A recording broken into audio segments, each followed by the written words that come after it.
To take macro photos on the Nothing Phone 4a Pro, first of all, you have to open the settings and enable this macro mode.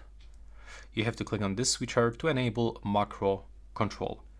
Now, what is important for the macro photos that you have to get good lighting condition, so we can even turn on the flashlight. You have to hold your phone as steady as possible, and you can use 3.5 zoom, and when you got this flower icon, you have to make sure that it's turned on, because when you turn it off, as you can see, everything will be blurred. So click on this icon, and now as you can see, even you can go for 7x to even get more details. So now, as I said before, you have to hold your device steady and try to take a photo.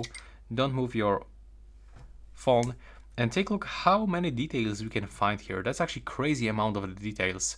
So I can even see some dirt on my palm, which is actually not visible when you take a look like that. So this is, in my opinion, the best way to take macro photos.